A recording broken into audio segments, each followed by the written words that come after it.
5월 27일 키다리 아저씨께 아저씨, 리페어 원장님께서 편지를 보내셨어요. 예의 바르게 행동하고 공부도 열심히 하길 바란다는 내용이었어요. 이번 여름방학 때 갈 곳이 없을 테니까 고아원에 와서 새학기가 시작될 때까지 일을 거들러 달라고 하시더군요. 전 고아원이 싫어요. 그곳에 가느니 차라리 죽는 게 낫겠어요. 솔직한 심정으로 제루샤 에벗 올림. 키다리 아저씨께 아저씨는 정말 좋은 분이세요. 농장 이야기를 듣고 얼마나 기뻤는지 몰라요. 제 평생 농장에는 한 번도 가본 적이 없었기 때문이기도 하지만 좋은 그리어 고아원에 돌아가 여름 내내 접시나 닦고 있긴 정말 싫거든요. 고아원으로 돌아가게 되면 꼭 무슨 일이 일어날 것만 같았어요. 이제 전 옛날의 겸손한 주디가 아니어서 감정이 폭발하면 고아원 컵이나 접시를 모조리 깨뜨려 버릴지도 모르니까요. 편지가 짧아서 죄송합니다. 지금은 프랑스어 시간이라 길게 쓸 수가 없어요. 교수님이 제 이름을 부르시려나 봐요. 아, 드디어 부르셨어요. 안녕히 계세요. 아저씨를 사랑해요. 주디 올림. 5월 30일 키다리 아저씨께 아저씨는 저희 학교에 와보신 적이 있으세요? 5월이 되면 천국이 따로 없어요. 꽃들은 피어나고 나무들은 아름다운 푸른빛을 자랑하지요. 나이 든 소나무마저도 싱싱하고 새롭게 보여요. 잔디밭에는 노란 민들레가 군데군데 피어있고 푸른색, 흰색, 분홍색 옷을 입은 학생들이 여기저기 흩어져 앉아있어요. 곧 방학이 시작되니까 모두들 시험 걱정은 다 잊은 듯 즐겁고 태평한 모습들이에요. 이런 것이 진정한 행복 아닐까요? 아, 전 누구보다도 행복한 사람이에요. 이제 고아원에서 살지도 않고 부모 노릇도 하지 않으며 타자를 치거나 장부를 기록하는 일 따위도 하지 않으니까요. 아저씨가 안 계셨더라면 그러고 있을 수밖에 없었겠지요. 이제 전 과거의 잘못을 뉘우칩니다. 리펫 원장님께 버릇없이 행동했던 일, 프레디 퍼킨스를 때렸던 일, 설탕통에다 소금을 넣었던 일을 뉘우쳐요. 또 평의원 뒤에서 얼굴을 찌푸렸던 일을 뉘우칩니다. 이제 저는 행복하기 때문에 누구에게나 상냥하고 친절하게 대할 거예요. 그리고 이번 여름방학에는 글을 많이 써서 훌륭한 작가가 되겠어요. 포부가 크죠? 아, 그리고 제 성격이 좋아지고 있어요. 좋은 성격은 추위가 닥치면 조금 줄어들긴 하지만 따뜻한 햇살이 비치면 빨리 자라거든요. 이것은 누구에게나 마찬가지예요. 저의 불행이나 슬픔이 정신력을 강하게 해준다는 말에 동의하지 않아요. 행복한 사람일수록 친절이 넘치니까요. 저는 염세주의자, 참 고상해 보이는 단어지요? 방금 배웠어요. 염세주의자는 믿지 않아요. 아저씨는 설마 염세주의자는 아니시겠죠? 참, 학교 자랑을 하려던 참이었는데 아저씨께서 잠깐이라도 이곳에 들르신다면 얼마나 좋을까요? 그러면 제가 아저씨를 모시고 여기는 도서관이고 저곳은 열관리실이에요. 오른쪽에 보이는 고딕 양식의 건물은 체육관이고 그 옆의 로마네스크 양식의 건물은 새로 지은 병원이고요. 라며 안내해 드릴 텐데요. 안내는 제 전문이에요. 고아원에서도 늘 해왔던 일이고 여기서도 오늘 하루 종일 안내를 했어요. 정말이에요. 그것도 남자분을 말이에요. 정말 대단한 경험이었어요. 저는 지금까지 남자와 얘기한 적이 없거든요. 가끔 평의원님들과 얘기를 나눈 적은 있지만 그건 포함시키지 않겠어요. 제가 평의원님들을 나쁘게 말하더라도 언짢게 생각하지 마세요. 아저씨는 그런 평의원들과는 다른 분이라고 생각하니까요. 아저씨는 우연히 평의원님이 되셨을 거예요. 평의원님들은 대개가 뚱뚱하고 거만하며 자비심이 많지 않은 분들이지요. 금식의 줄을 늘어뜨리고 고아들의 머리를 쓰다듬어 주지요. 억지로 미소를 지으면서 말이에요. 이 그림은 풍뎅이 같아 보이지만 아저씨를 제외한 평의원님들의 모습을 그려본 거예요. 다시 아까 이야기로 돌아가서 저는 어떤 남자분과 함께 산책하며 얘기도 나누고 차도 마셨어요. 저비스 펜들턴이란 분이었는데 줄리아하고 친척 관계였지요. 짧게 말하면 길게 말하면이라고 해야겠군요. 그분도 아저씨만큼 키가 크니까요. 줄리아의 삼촌이에요. 이곳에 볼 일이 있어서 왔다가 조카를 만나보려고 잠깐 들른 거래요. 그분은 줄리아 아버지의 막내 동생인데 줄리아는 그분을 잘 모른대요. 그동안 서로 연락을 통 안 하고 지냈었나 봐요. 아무튼 그분은 응접실에서 기다리고 계셨어요. 줄리아와 셀리는 7시 7교시 수업이 있었는데 빠질 수가 없었나 봐요. 줄리아가 저에게 자기 대신 그분에게 학교를 안내해 달라고 부탁했어요. 저는 펜틀턴 가문을 별로 좋아하지 않기 때문에 별로 내키진 않았지만 마지못해 승낙했어요. 그러나 막상 그분을 만나보니 다정하고 인간미가 있는 분이었어요. 조금도 펜틀턴 가문의 사람 같아 보이지 않았어요. 그분과 함께했던 시간이 얼마나 즐거웠던지 제게도 삼촌이 있었으면 좋겠다 하는 생각이 들었답니다. 아저씨를 저희 삼촌이라고 생각하면 안 될까요? 제 생각으론 할머니보다 삼촌이 더 좋을 것 같은데요. 펜틀턴 씨는 20년 전 아저씨의 모습이 아닐까 하는 생각이 들었어요. 아저씨를 뵌 적은 없지만 왠지 그런 느낌이 들어요. 펜틀턴 씨는 키가 크고 마른 몸집에 얼굴이 검고 주름이 많았어요.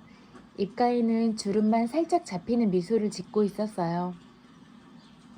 처음 만났는데도 오랫동안 알고 지낸 사람처럼 편안하게 느껴지는 분이었지요. 우리는 본관 뜰에서부터 걸어서 운동장까지 학교 안을 한 바퀴 다 돌았어요. 그러고 나자 그분은 피곤하니 차를 좀 마셔야겠다 하시며 대학촌 찻집으로 가는 게 어떠냐고 물으셨어요. 학교 바로 옆 소나무가 우거진 오솔길 가에 있는 아담한 찻집이죠. 발코니의 작은 탁자에 앉아 차를 마시며 머핀과 마멀레이드를 먹고 아이스크림과 케이크도 먹었어요. 찻집은 텅 비어 있었어요. 월말이라 용돈이 다 떨어질 때거든요. 정말 즐거운 시간이었죠. 막상 학교로 돌아와서는 기차 시간이 얼마 남지 않아서 줄리아 얼굴만 잠깐 보고 가셨어요. 줄리아는 제가 그분을 밖으로 모시고 나갔다가 화가 잔뜩 났어요. 굉장히 부자인데다가 멋진 분이어서 조카들에게도 인기가 많은가 봐요. 저는 그분이 부자일 걸 알고는 마음이 놓였어요. 커피와 먹은 것을 합해 한 사람에 60센트나 들었거든요. 오늘 아침 지금 월요일이에요. 줄리아와 셀리와 제 앞으로 초콜릿 3상자가 속달로 배달됐어요. 아저씨는 어떻게 생각하세요? 제가 남자에게 초콜릿을 받은 것을. 전 이제는 고아가 아니라 승려라는 기분이 들기 시작해요. 언젠가는 아저씨와 차도 마시고 얘기도 나누게 되었으면 좋겠어요. 제가 좋아할 수 있는 분일까 궁금해요. 혹시 제가 아저씨를 좋아할 수 없으면 어쩌죠? 아닐 거예요. 저는 틀림없이 아저씨를 좋아하게 될 거예요. 자, 아저씨께 경의를 표하겠습니다. 결코 아저씨를 잊지 않겠습니다. 주디 올림. 추신. 오늘 아침에 거울을 보니 지금까지 한 번도 보지 못했던 보조개가 생겼어요. 참 이상한 일이죠? 이 보조개가 어떻게 생긴 걸까요? 6월 9일. 키다리 아저씨. 기쁜 날이에요. 방금 마지막 시험인 생리학 시험이 끝났어요. 그러니까 이제부터는 농장에서 석 달을 보낼 일만 남았어요. 전 농장이 어떤 곳인지 잘 몰라요. 한 번도 가본 적이 없거든요. 본 적도 없는 곳이지만 차에서 내다본 곳은 빼고요. 저는 분명히 농장을 좋아하게 될 거예요. 자유를 실컷 느낄 수 있을 거예요. 저는 아직도 존 그리어 고아원을 벗어났다는 것이 믿어지지 않아요.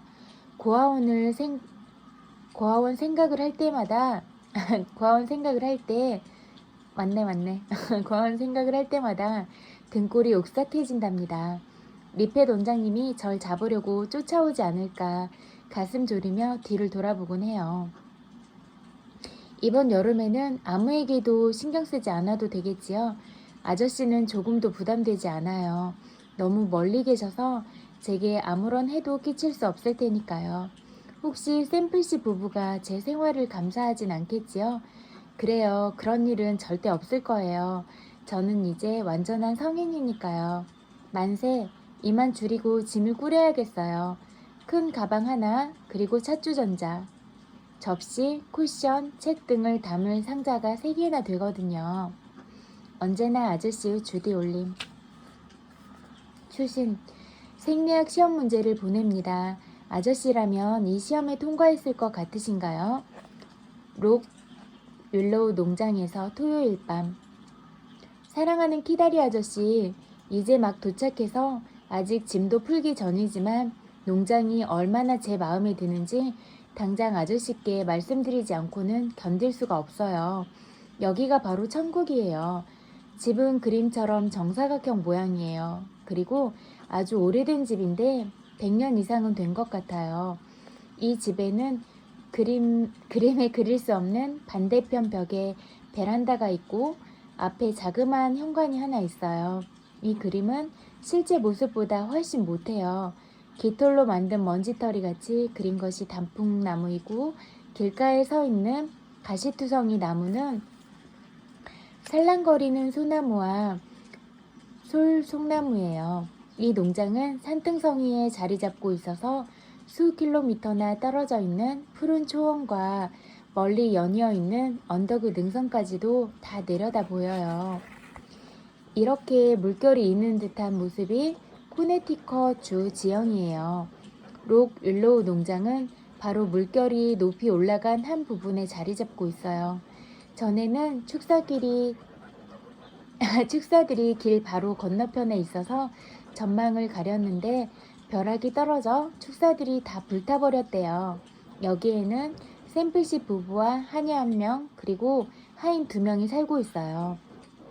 하인들은 주방에서 샘플씨 부부와 저는 식당에서 식사를 해요.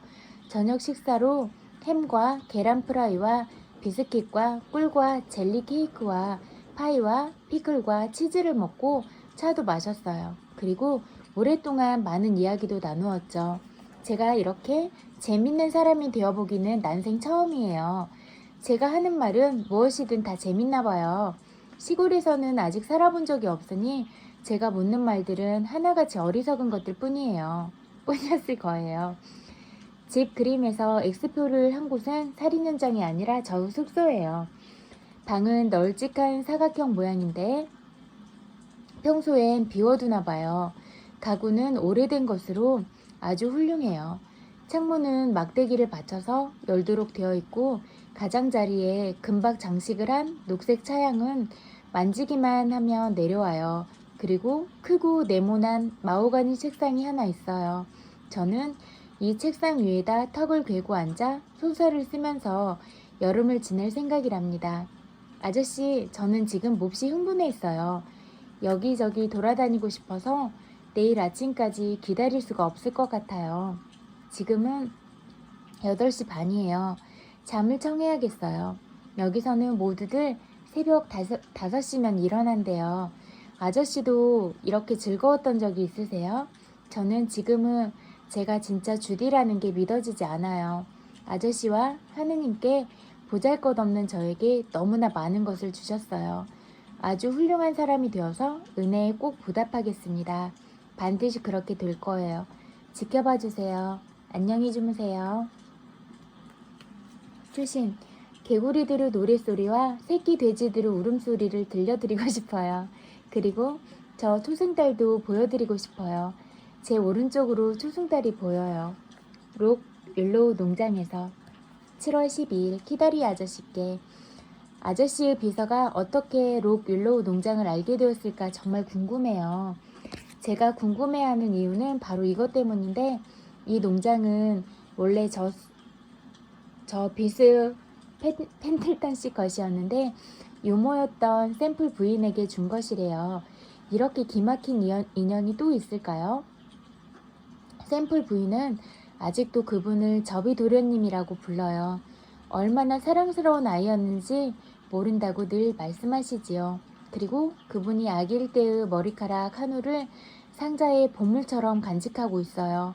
불그스름한 머리카락 한 올을 말이에요.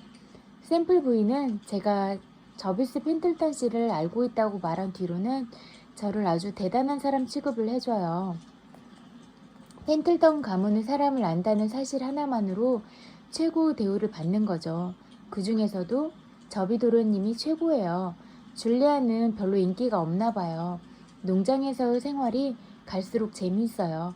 어제는 건초를 실어 나르는 마차도 타봤어요. 농장에는 어미돼지 3마리와 새끼돼지 9마리가 있는데 얼마나 먹어대는지 몰라요. 누가 돼지 아니랄까봐. 병아리, 칠면조, 닭도 아주 많아요.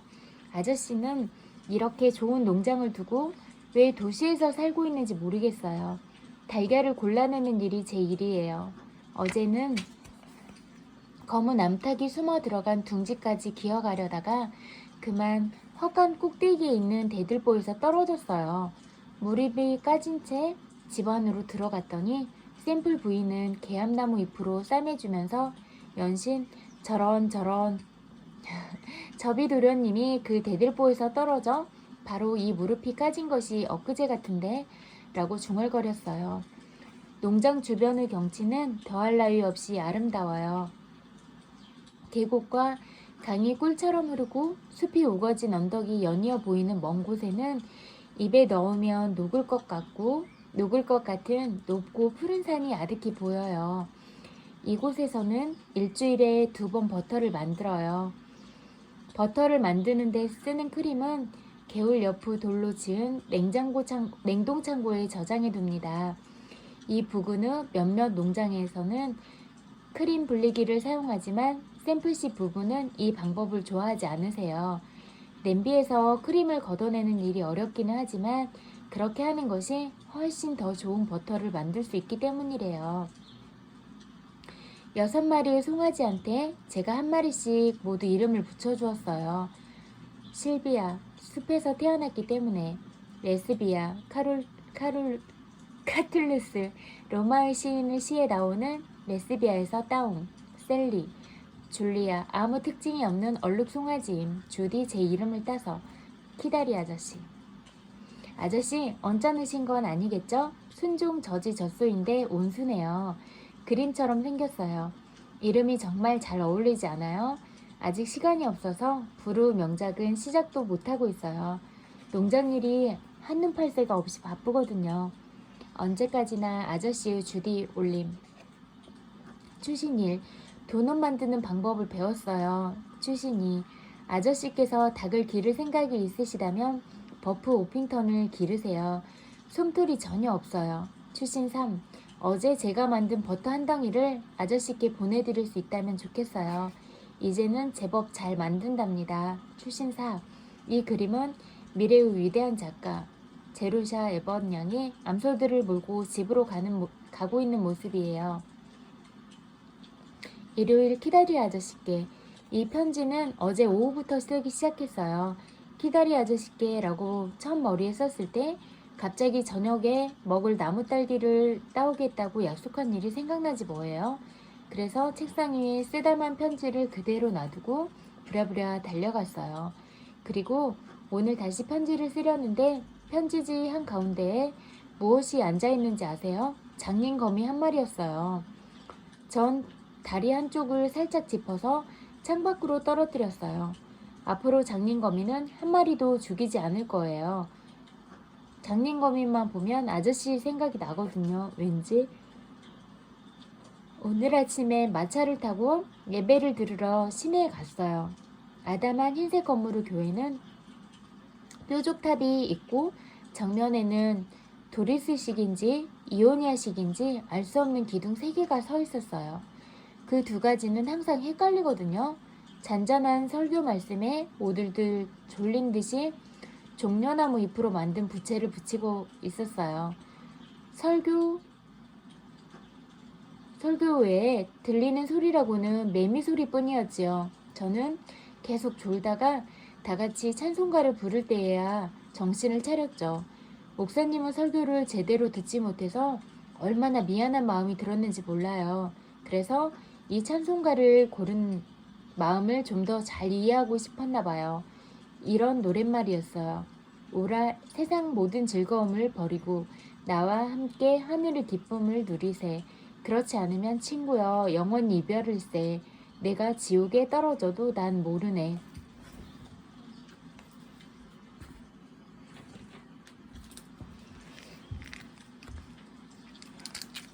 샘플씨 부부와는 종교에 대해 얘기를 나누지 않는 것이 좋을 것 같아요. 그분들은 아주 오랜 옛날의 조상들로부터 청교도 신앙을 그대로 물려받아 융통성이 없고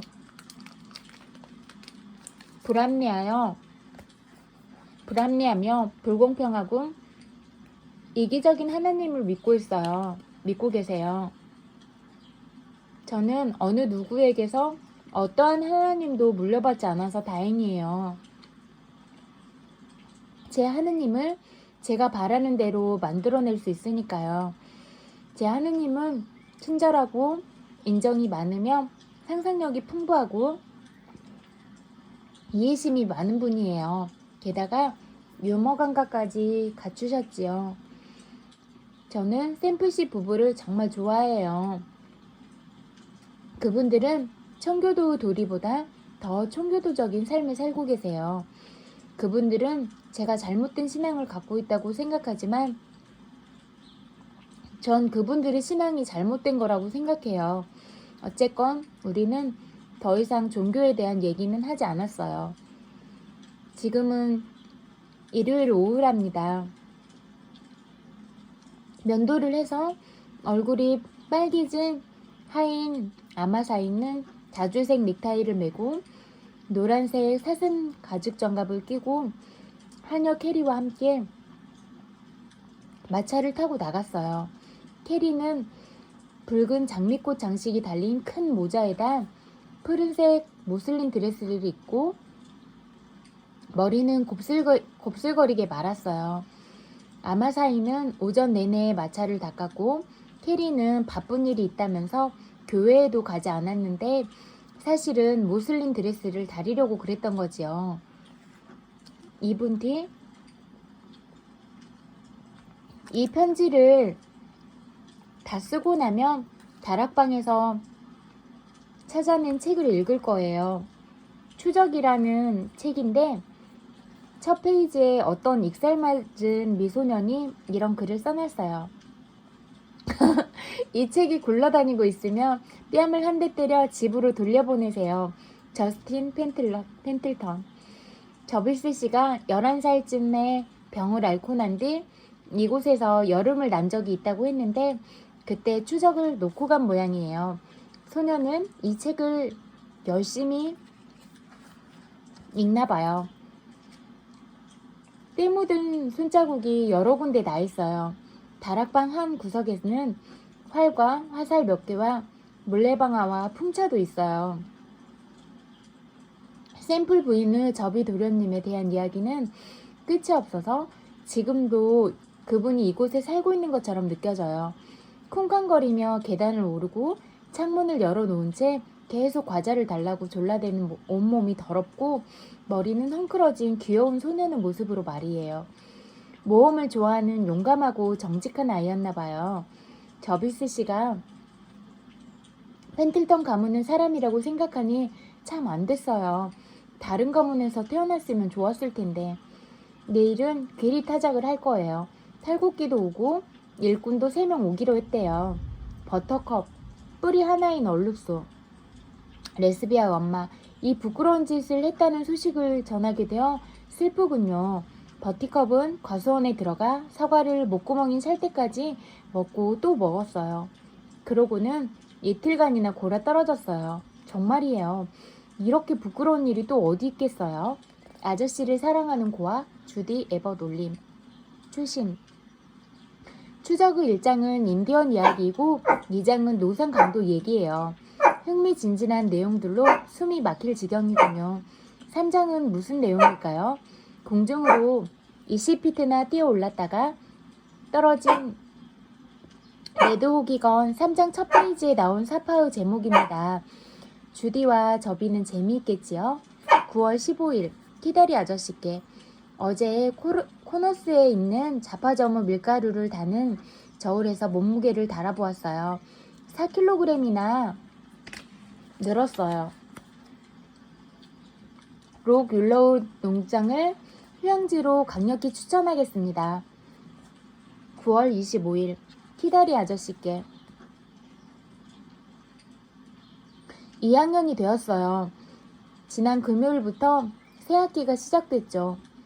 록 윌로우 농장을 떠나는 게 아쉬웠지만 학교에 돌아오니 기쁩니다. 친숙한 곳으로 돌아온다는 건 기분 좋은 일이에요. 이젠 대학 생활에도 많이 익숙해졌고 무슨 일이든 제가 알아서 합니다. 이제는 사람들 몰래 세상에 들어온 게 아니고 본래부터 세상에 속한 사람인 것처럼 세상이 편하게 느껴지기 시작했어요. 아저씨는 제가 무슨 얘기를 하는지 이해가 안 갈 거예요. 평의원님이 될 정도로 고귀하신 분이 하찮은 고아의 심정을 이해한다는 것이 무리일 수도 있겠지요. 아저씨, 제가 누구와 방을 같이 쓰게 되었는지 아세요? 바로 셀리 맥브라이드와 줄리아 러틀리지 펜틀턴이에요. 우리는 커다란 공부방 하나에 작은 침실이 셋 달린 방에서 함께 지낼 거예요. 보세요. 셀리와 전 지난 봄에 함께 방을 쓰기로 약속했는데 줄리아도 계속 셀리와 함께 지내기로 마음먹었대요. 둘은 조금도 닮은 구석이 없는데도 왜 그러는지 이해할 수가 없어요. 펜틀턴가의 사람들은 천성이 보수적이라 변화에도 적대적인가 봐요. 고상한 단어지요. 어쨌든 모두 같은 방에서 지내게 되었어요. 존 그리어 고아였던 제루샤 에벗이 펜틀턴가의 사람과 같은 방을 쓰다니. 미국은 진정한 민주주의 국가예요. 셀리는 과대표 후보로 나섰는데 별일이 없는 한 당선될 거예요. 음모와 계략이 판치는 선거전에서 우리는 정치꾼이 다 된 기분이에요. 언젠가 우리 여성들이 선거권을 갖게 되면 남성들은 남성들의 권리를 지키기 위해 정신을 바짝 차려야 할 거예요. 당선이 누가 되든 우리는 그날 밤 횃불을 들고 축하 행진을 하기로 했어요. 화학 과목의 첫 수업을 들었어요. 화학은 가장 낯선 과목이에요. 이런 과목이 있다는 것조차 몰랐어요. 분자와 원자라는 물질에 대해 배우고 있는데 다음 달쯤이면 배운 것에 대해 좀 더 자세하게 말씀드릴 수 있을 거예요. 토론법과 논리학도 배우고 있어요. 그리고 세계사, 윌리엄 셰익스피어의 희곡, 프랑스어도 배우고 있고요. 이런 식으로 몇 년 더 공부하고 나면 저도 꽤나 유식한 사람이 될 것 같아요. 전 프랑스어보다는 경제학을 택하고 싶은데 프랑스어를 선택하지 않으면 교수님이 절 통과시켜 주시지 않을 것 같아 용기가 나질 않아요. 사실 지난 6월의 기말고사도 간신히 통과했거든요.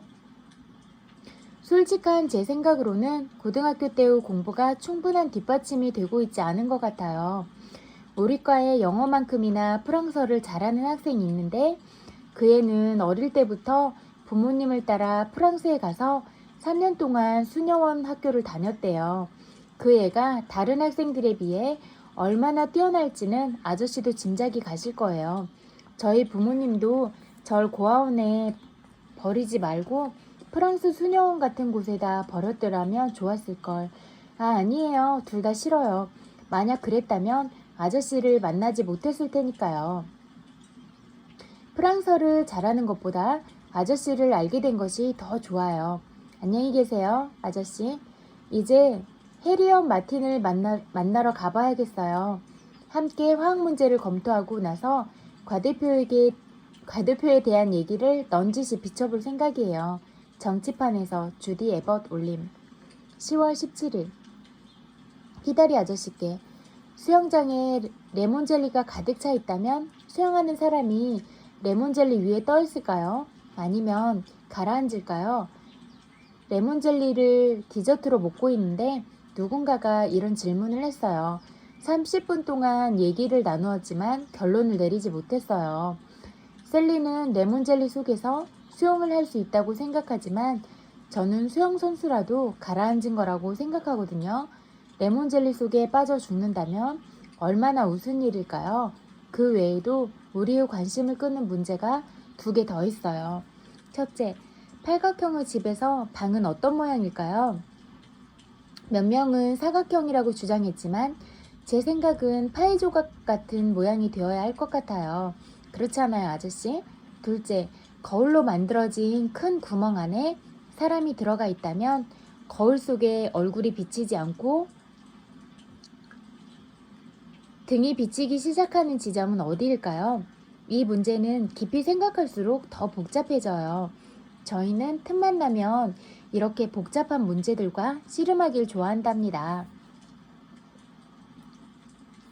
참 선거에 대하여 말씀 안 드렸지요?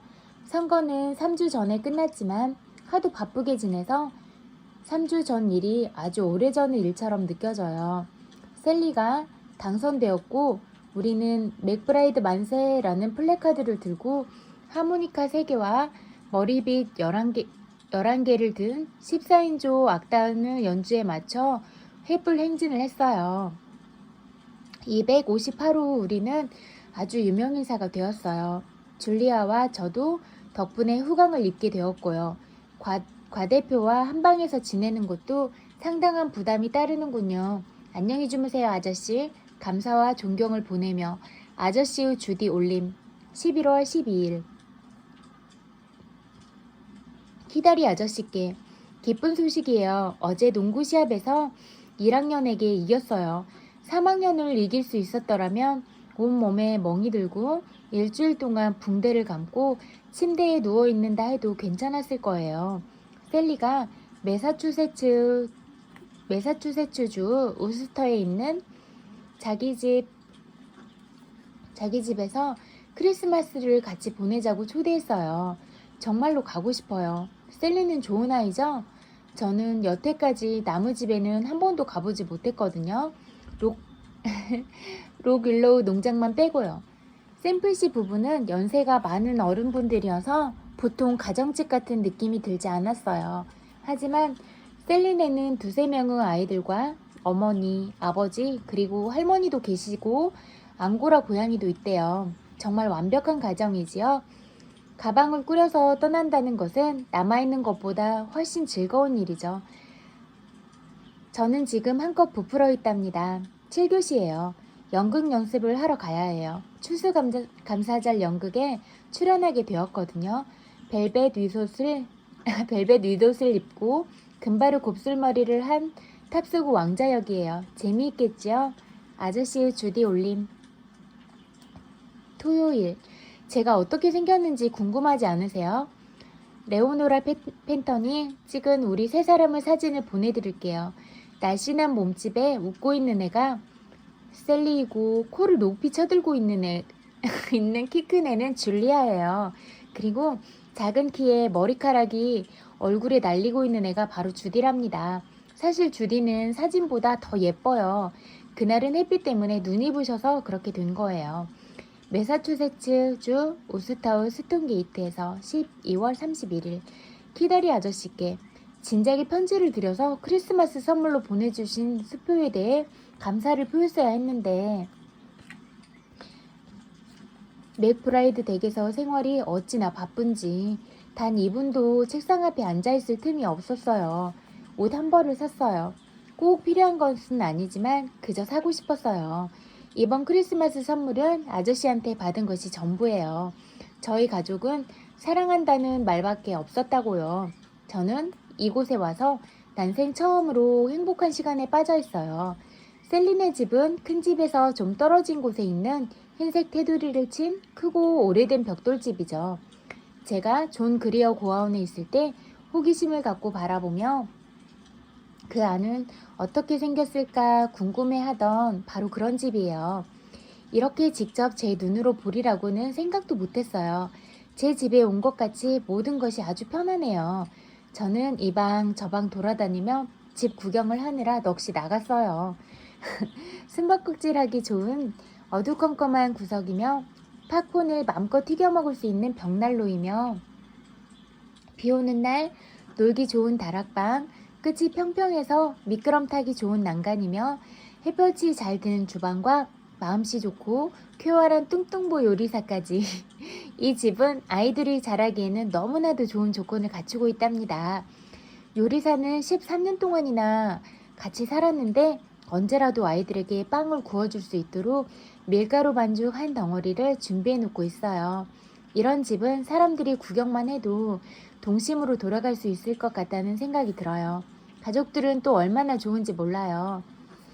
이렇게 친절한 사람들은 본 적이 없어요. 셀리에게는 부모님과 할머니, 그리고 아주 귀여운 3살 난 곱슬머리 여동생과 언제나 발 씻는 것을 잊어버린다는 남동생, 그리고 프린스턴 대학 3학년생인 키 크고 잘생긴 짐이라는 오빠가 있어요. 식사 시간은 더할 나위 없이 즐거워요. 모두가 농담을 하며 웃기도 하고 여기서는 식사 전에 감사기도를 하지 않아도 돼요. 하나님께는 죄송한 일이지만 저처럼 의무적으로 감사기도를 해야 했다면 아저씨도 아마 똑같이 되셨을 거예요. 재미있는 일도 참 많았어요. 어디서부터 말씀을 드려야 할지 모르겠군요. 맥브라이드 씨는 공장을 하나 갖고 계시는데 크리스마스 이브에 종업원들의 자녀를 위해 트리를 준비했어요. 크리스마스 트리는 상록수와 호랑가시 나무로 장식했어요. 지미 맥브라이드는 산타클로스로 분장했고 셀리와 저는 지미를 도와 아이들에게 선물을 나눠줬어요. 그런데 아저씨 기분이 묘했어요. 제가 마치 존 그리어 고아원의 평의원님처럼 은혜를 베푸는 사람이 된 기분이었어요. 저는 입이 끈적거리는 귀여운 꼬마에게 입맞춤을 해주었지요. 하지만 머리를 쓰다듬어 주진 않았어요. 그리고 이틀 뒤엔 저를 위한 무도회를 열어주셨어요. 난생 처음 참석해본 진짜 무도회였어요. 여자들끼리 추는 대학에서 무도회는 빼고요. 저는 흰색 야외복, 아저씨 크리스마스 선물 정말 감사드려요. 흰색 야외복을 입고 하얀 장갑을 끼고 공단으로 만든 하얀 신발을 신었어요. 정말 행복한 순간이었어요. 단 한 가지 아쉬운 점이 있다면 맨 앞에서 지미 맥브라이드와 코티용 춤을 추는 제 모습을 리펫 원장님께 보여드릴 수 없었던 거예요. 다음에 고아원에 가시면 이 사실을 원장님께 꼭 전해주세요. 언제나 아저씨 주디 에벗 올림. 추심, 아저씨, 만약 제가 훌륭한 작가가 되지 못하고 그저 평범한 여자로 그친다면 무척 화가 나시겠죠?